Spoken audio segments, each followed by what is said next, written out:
Hi, my name is Ilham Amlak. I'm an English major with a minor in public relations, and sorry, my laptop is over here, so I'm gonna look over here quite a bit. But the common thread I thought of all of the articles was the subject of bias, whether it be in the media or whether it be within ourselves.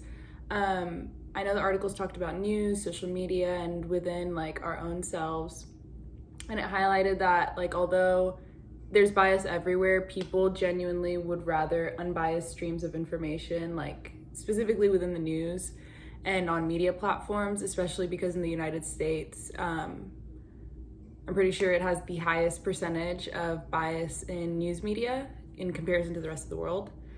After looking through the media site rankings, I would agree with how they kind of ranked the news outlets based on the bias in amongst themselves. As I look through the news, when I read through the news, I tend to filter out the articles that lean more towards the right, I would say, because I personally feel like everything's a little bit biased in favor of the current president that we have and all that.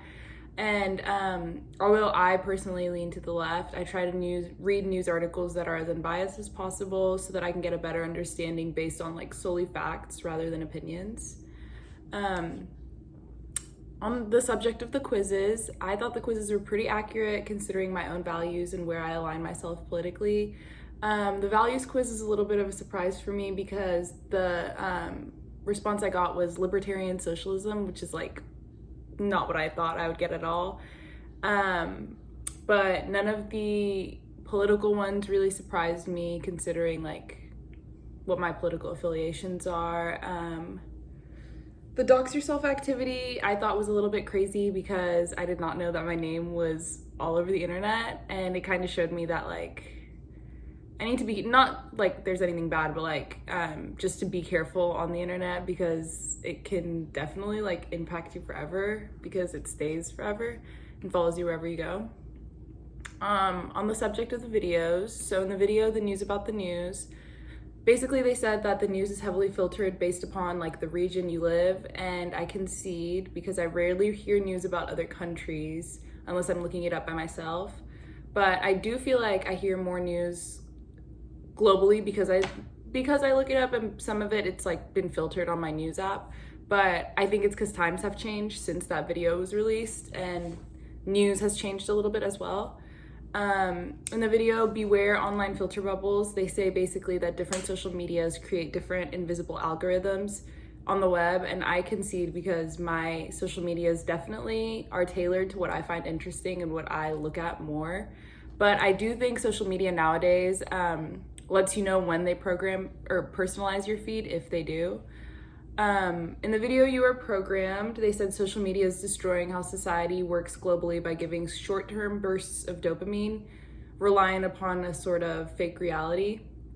And I concede because social media definitely creates a sort of false, distorted perception of reality. But I think that by limiting how much time you spend on social media, that's a problem that can be kind of easily resolved.